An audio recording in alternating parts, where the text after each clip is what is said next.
Well, good morning. Hello, everybody. I'm really happy to be able to follow Monica's thrilling presentation.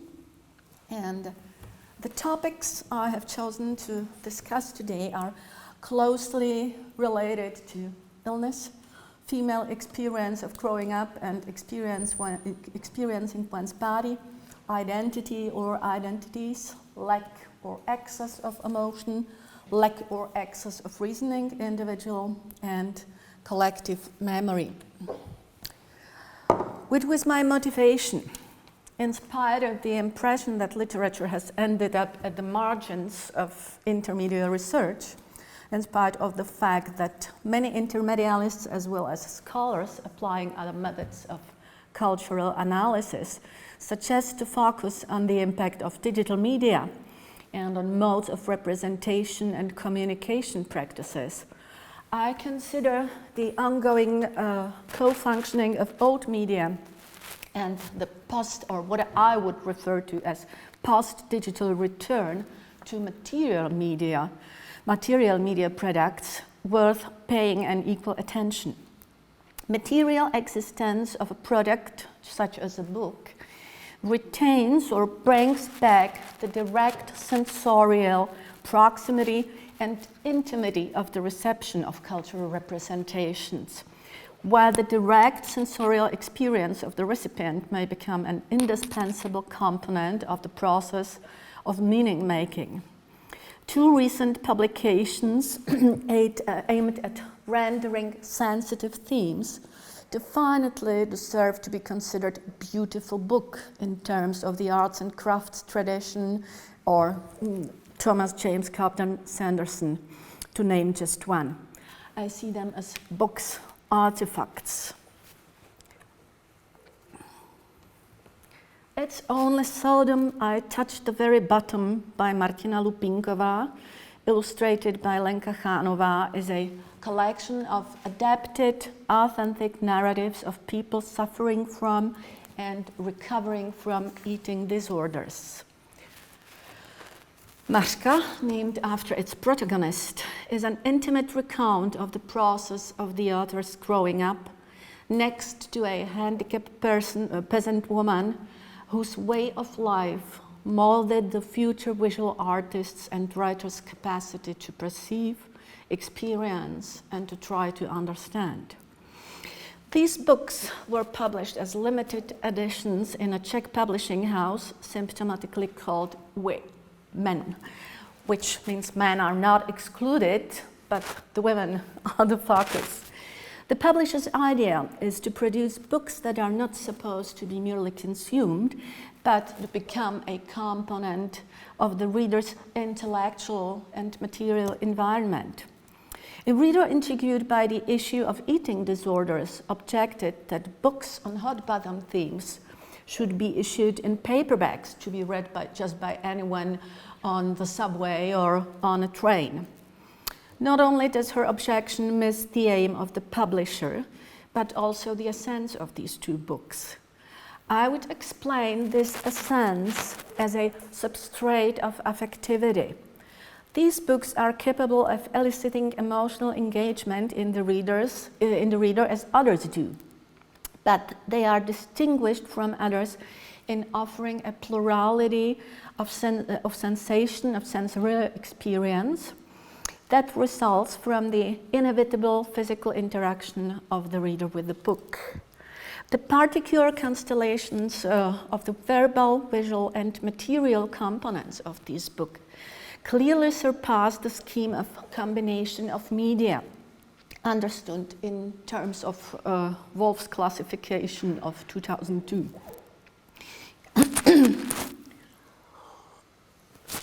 In a prototype media product of this kind, such as an illustrated book, both components of the combination are supposed to be able to function independently. In the books concerned, the verbal and visual components are related or even intertwined in such a way that their separation would result in a significant loss of devices of meaning making and a change of their generic characteristic, in a shift of the generic frame. Now let us see why. Souls unsaturated with love cry out through bodies.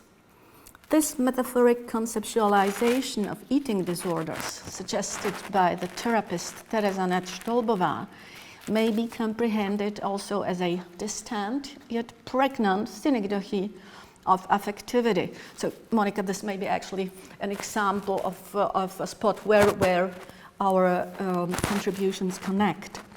This title introduces her afterward to the collection of stories narrated by persons recovering from eating disorders, who have managed to transgress the boundaries of their body and language and decided to live to tell about it, supported by a patient listener, critic, and a survivor of eating disorder herself, Martina Lupínková.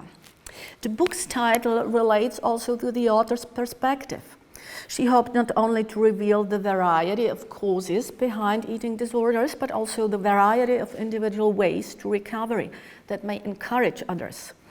In order to foreground this focus, she encouraged the respondents to comment on their stories and the current state of matters shortly before the production of the book, that is approximately 2 years after she had started her research. The particular nature of this book becomes obvious when its textual and material component are described separately. Actually, I wouldn't be able to do it in another way. But this heuristic tool actually shows us the quality of the work. The contents is subject to a rational organization. 8 individual stories, 6 by female, 2 by male respondents, are framed by several explicative and introductory paratexts. The author's report on her motivations, which was actually the experience of lack of empathy and engagement in expert behavior in 2015 or 16. So it's some almost 50 years after Jacobi. An explication of her method of inquiry, a survey of eating disorders in tables and figures in the beginning, a closing essay by the therapist Nečtolbová, editorial comment, etc. at the end. In providing this factual background, Lupínková wanted to enhance the capacity of the reader to follow the implications of the problem. In order to achieve narrative coherence, she edited the authentic narratives while trying not to void them of their individual experiential quality and peculiarities of their idiolect. But what she did, for example, was that she eliminated obstinate repetitions of motives and experiences which are actually typical of the illness. The book manifests itself as an artifact that invites the reader to engage all her senses. It provides haptic, visual, and even olfactory sensations. With the linen binding and embossed title, with 2 types of paper that distinguish the frame and the actual content, a rougher, yellowy, acid-free, and sort of a glassy. Maybe next one, no. Doesn't help us anyway. And a glassy white one with the smell of printing it that reminds the reader of brand new textbooks. Browsing the pages of the book is accompanied by the soft rustling of the transparent foils on which the illustrations are printed. The illustrations represent anonymous fragile bodies or mere human torsos, suggesting clear discomfort. Due to the transparency of illustrations, the words, the text, the titles of the stories, and the names or nicknames of the protagonists remain legible through the prism of the depicted bodies, and the other way around. The bodies remain present in what has been said and printed. Actually, I may be prone to over-interpreting, but this intermediate relation or intertwining, nevertheless, I dare to claim that this presence of the body may be understood as a reference to the latency of the illness, a physical reminder to the mind. This text and image relation in the layout is derived from the technique applied by the visual artist Lenka Chánová. The final image is a single soak print, so that's actually my term, of a painting performed on Japanese paper, which, as the artist puts it, suffers from a disorder of paint acceptance. Due to the use of paper as a medium and obstacle in one, the author actually resigns on the full artistic control of the process and has to cope with unpredictable effects in the end. We may see a correspondence between this technique of representing human body and the concept of affect as something that is out of our conscious control. The other book, Maska. The book brings to the mind of the adult reader the idea of a children's book that one could browse just to enjoy the colorful abundance of pictures. In fact, the layout of this book seems to borrow from strategies typical of children's books. The biographic story told by the author and illustrator in one person, the visual artist Adela Maria Jirku, is about her growing up and becoming a woman next to a woman whose femininity is concealed by the appearance of an ageless, crooked, gnome-like being with a language and manners of her own, the eponymous protagonist of the prose Maska. Due to a major head injury in her early childhood, Maska had lost her hearing almost completely and never learned to speak properly. The title of one chapter is a quotation of her typical expression of requiring attention. Maska's handicap did not preserve her from hard work at her parents' farm. Another significant event in her life comes when her brother sells the farm to Jirku's parents to use it as a cottage. Nevertheless, Maska, like an old cat, sticks to the old house and becomes an inevitable component of the family's life. Actually, I eliminated a part on the relation of personal history and history. Adela Maria Jirku starts with the reference to the birthday of Maska, saying that she was born in 1932. That means in the year in which the famous film director Miloš Forman was born and the famous entrepreneur Tomáš Baťa died. But that's the only reference to what made the history.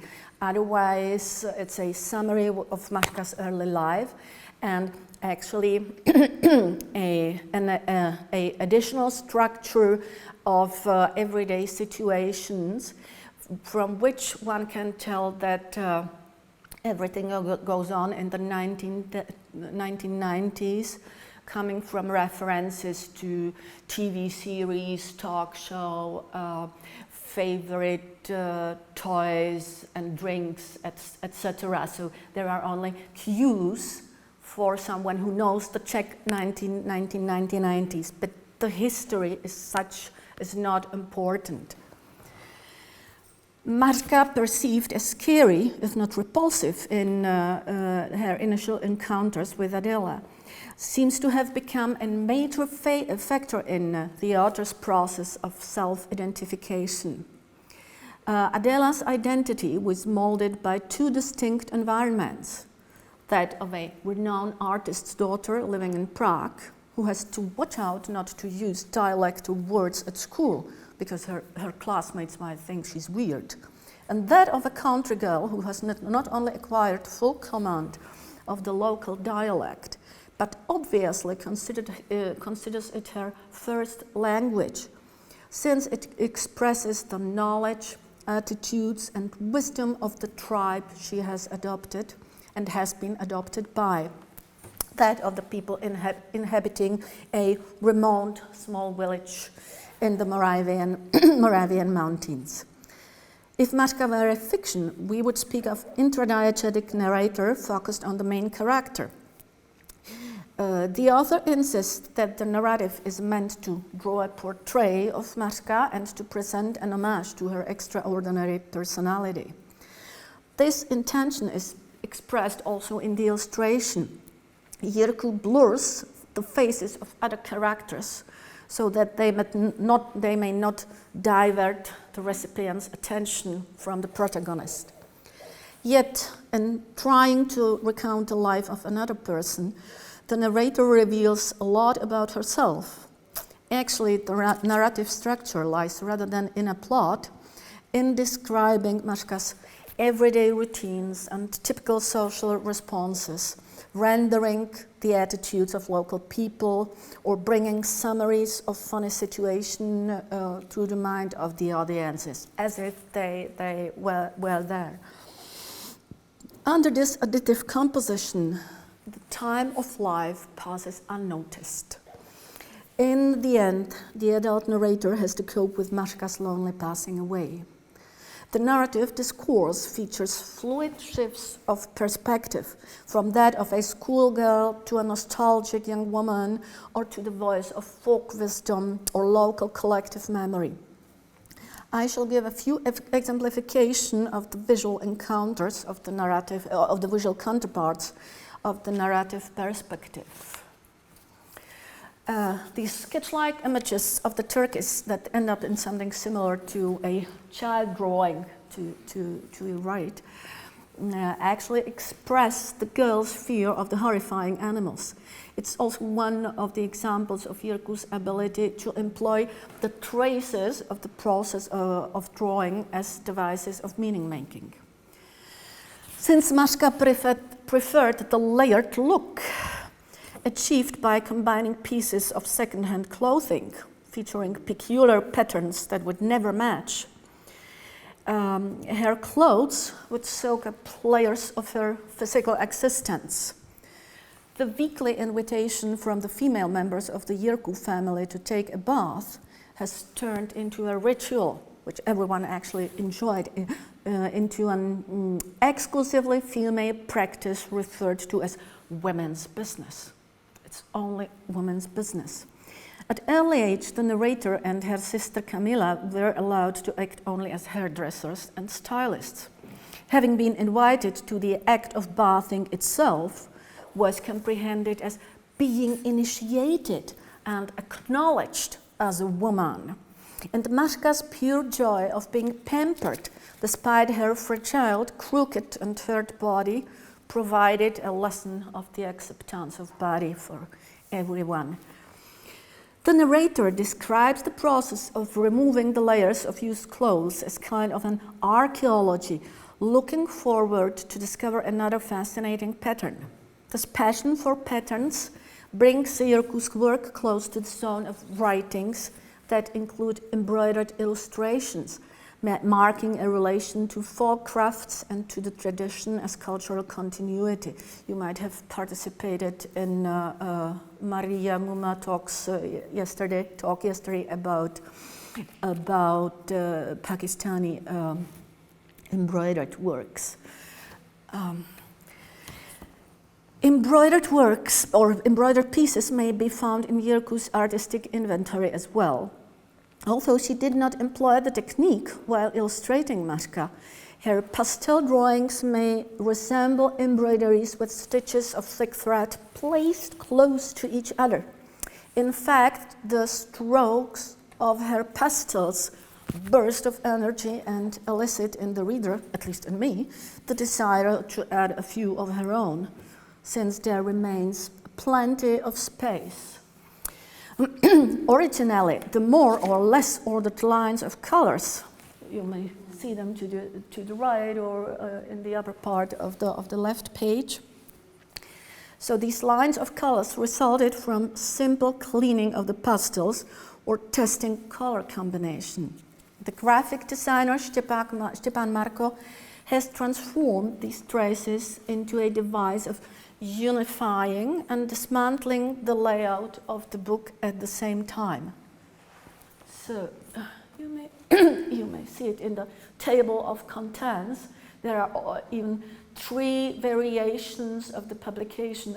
In fact, the graphic designer wanted to make more, but this drove the publisher crazy, so she allowed it only for 3. So the format and relation of the images and the text are subject to continuous changes, randomly distributed colored words, letters, or markings that elude a pupil's exercise or textbook. In places, the images prevail and the text may be reduced to a simple message, Asta the dog died. This mode of representation suggests to understand the verbally rendered information within the contextual frame of the image, not the other way around as usual. These images possess the capacity of eliciting a nostalgic freedom in the recipient, a nostalgia after a past she may have never experienced herself. The publisher annotates the book Matka as an artistic document dedicated to the pure world of the deaf-mute Mary who spent her whole life herding sheep, to the right, and loved to draw cephalopods. You may see these figures whose limbs protrude directly from their heads.